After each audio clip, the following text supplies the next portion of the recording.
हाय दोस्तों, BP Singh English class में आपका बहुत बहुत स्वागत है। जैसे कि आप देख रहे हो, इस समय हम आपको हिंदी टू इंग्लिश में किस हिसाब से हम कन्वर्ट करते हैं, इनके रूल्सों को समझाने की मैं कोशिश कर रहा हूँ। आपने मेरी नेक्स्ट वीडियो में आपने देखा होगा कि मैंने आपको वाज और वर्ब का प्रयोग हम किस प्रकार से करते हैं, उसकी रिकॉग्नाइज क्या होती है, डिफरेंट टाइप के सेंटेंस मैंने आपको समझाने की कोशिश की है। उसी श्रृंखला में डियर हम आपको आज कुछ मेन फैक्ट हैं इस वाज टू वर्ब टू का प्रयोग कहाँ और किस प्रकार से करते हैं, आइए हम इस वीडियो के माध्यम से समझाने की कोशिश करता हूँ। स्ट्रक्चर इसका क्या होता है? स्ट्रक्चर को आपको समझना बहुत जरूरी है। स्ट्रक्चर इसका क्या होता है? सबसे पहले क्या आता है? हमारा सब्जेक्ट होता है। इसके बाद क्या होता है? वाज लगाएंगे या वर लगाएंगे, वाज लगाएंगे या वर लगाएंगे। इसके बाद में होता है प्लस इन्फिनिटिव,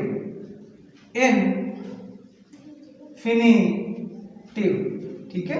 इन्फिनिटिव का मतलब होता है टू प्लस वर्ब की फर्स्ट फॉर्म, वर्ब की फर्स्ट फॉर्म होती है।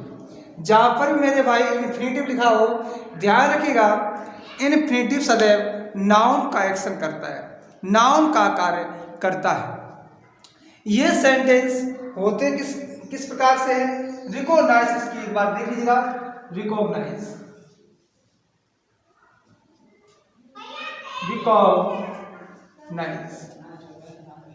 इसकी रिकॉग्नाइज क्या होती है? देखिए आप, जिन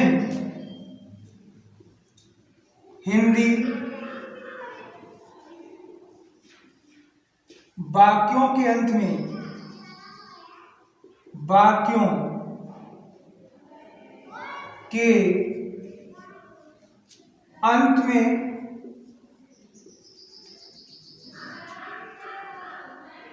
जिन हिंदी वाक्यों के अंत में ना था, नी थी और ने थी, ये वर्ड अगर किसी वाक्य के अंत में इस प्रकार के भाव प्रकट होते हैं, ना था, नी थी, ने थे, तो आपको श्योरली आपको समझ लेना चाहिए कि इसमें वाज टू और वर टू का प्रयोग किया जाएगा। ऐसे वाक्यों का आप पर डे डेली रूटीन में भी इनका प्रयोग आप आसानी से कर सकते हो।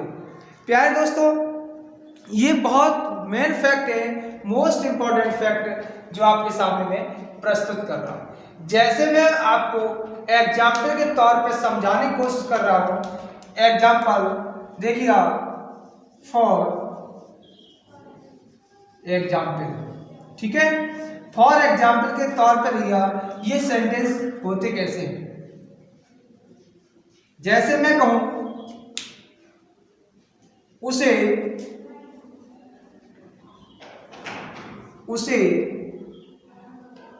खाना, उसे खाना था, खाना था, ना था। बात समझ लिया? आप ऐसे वाक्यों को पर डे यूज कर सकते हो। उसे खाना था, ये सेंटेंस आपको जब भी आप स्टोरी बनाते हो, स्टोरी के लिए बहुत मोस्ट इंपॉर्टेंट है। मुझे खाना पकाना था, उसे खाना पकाना था, तो क्या होगा? ही के सिंगुलर नंबर है, इसके साथ क्या लगाए? वाज टू, है ना। वाज टू खाना, ईट द फूड, है ना। ऐसे आप छोटे छोटे सेंटेंस याद करके इन चीजों को समझिएगा। आप जो है इनको देखिए मत, आपको रटने की आवश्यकता नहीं है। जैसे मैं बोलूं मुझे बाजार से बाजार से चीनी लानी थी। ये सभी पास्ट टेंस में होते हैं। ध्यान किया, जो बाज वर्ब का प्रयोग हमने आपको नेक्स्ट वीडियो में बताया था, ये हमारे वी फॉर्म होते हैं। वी फॉर्म के रूप है वी फॉर्म। ध्यान किया, वी फॉर्म ये सदैव पास्ट टेंस, किसमें? पास्ट टेंस, पास्ट टेंस में ही प्रयोग किया जाता है। ये पास्ट टेंस को व्यक्त करते हैं। ठीक है, अब मैं बोलूं, मुझे बाजार से चीनी लानी थी। समय गुजर चुका है, पास्ट टेंस का सेंटेंस है। मुझे आई, ठीक है, आई के साथ मैंने क्या लगा? वाज टू, ठीक है। लाना ब्रिंग दी शुगर। कहां से लानी थी? बाजार से। From the market. आप इन वाक्यों का पर डे यूज करके, आप इन वाक्यों को इस प्रकार से यूज करके आप हजारों सेंटेंस बना सकते हो। जैसे मैं बोलूं पिताजी को, मैं बोलूं पिता जी को दफ्तर जाना था।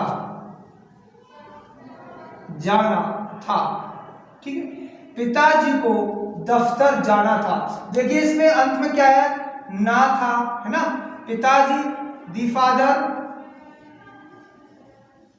फादर सिंगुलर नंबर है, वाज टू, है ना, कहा जा रहा था गो ऑफिस, गो टू ऑफिस। आपके लिए ऐसे छोटे छोटे वाक्यों को प्रयोग करके आप हजारों सेंटेंस आसानी से बना सकते हो। बहुत अच्छे फैक्ट हैं। जब भी आप ट्रांसलेट करते हो हिंदी वाक्यों को इंग्लिश वाक्यों में ट्रांसलेट करते हो, उनके लिए बहुत महत्वपूर्ण है। ध्यान किया मेरे दोस्तों, ये आपके लिए बहुत इंपॉर्टेंट है। जब भी आप स्टोरी बनाते हो, ऐसे डिफरेंट टाइप के सेंटेंस आपको पूछ लिए जाते हैं। जैसे मैं आपको बोलूं, सरला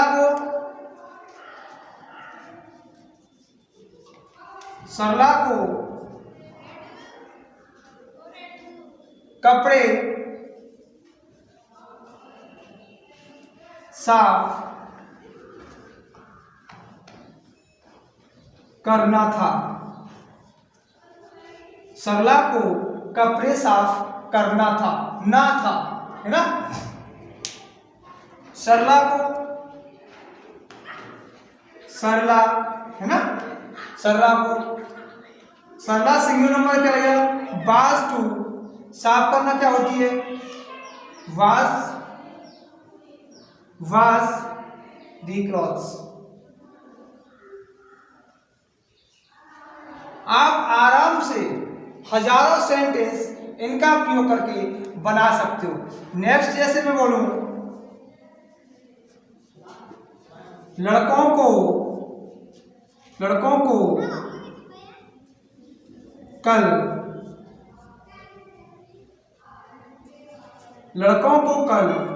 स्कूल आना था, है ना, आना था। लड़कों को कल स्कूल आना था, लेकिन नहीं आए। लड़कों को क्या होगा? दी बॉयज प्लूरल हो गया, तो क्या होगा? वर टू, है ना। आना गो टू, कहाँ है? ऑफिस और स्कूल कब? कल स्टडी।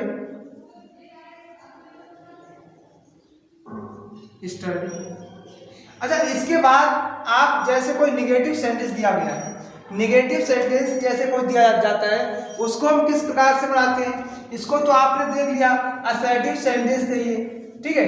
अब निगेटिव कैसे सेंटेंस बनाते हैं, नॉट का प्रयोग हम कहाँ करते हैं, ये बहुत आपके लिए बहुत महत्वपूर्ण है। जैसे निगेटिव सेंटेंस में आपको बोलो, निगेटिव सेंटेंस डालिएगा,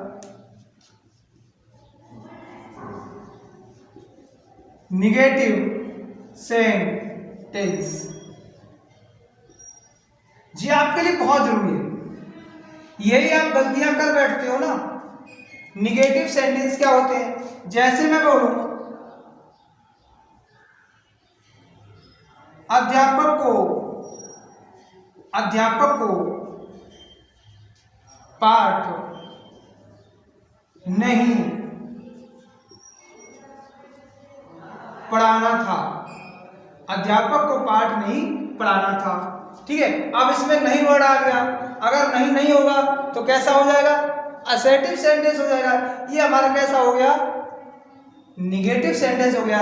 तो मेरे भाई इसको क्या बनाएंगे, अध्यापक को क्या होगा, दी टीचर,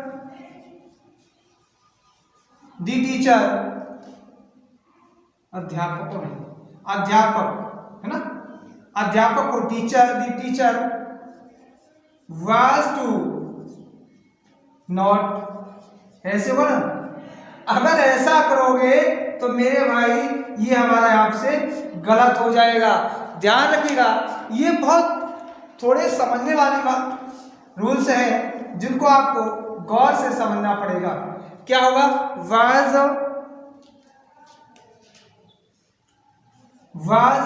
नॉट के बाद में टू लगेगा, ये सब बहुत इंपॉर्टेंट है।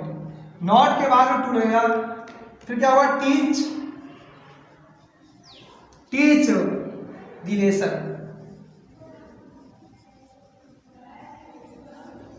बहुत जरूरी है आपके लिए। जैसे मैं बोलूं, एक सेंटेंस हमारा है,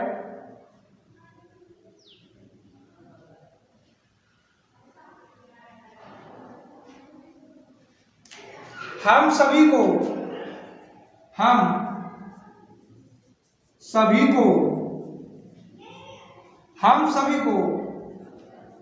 शादी में नहीं जाना था, हम सभी को शादी में नहीं जाना था।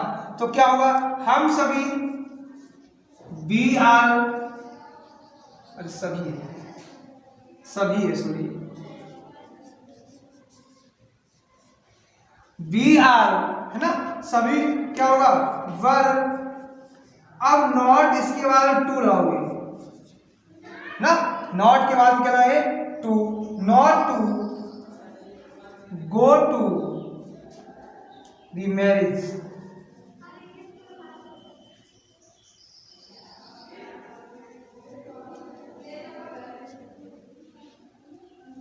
गो टू दी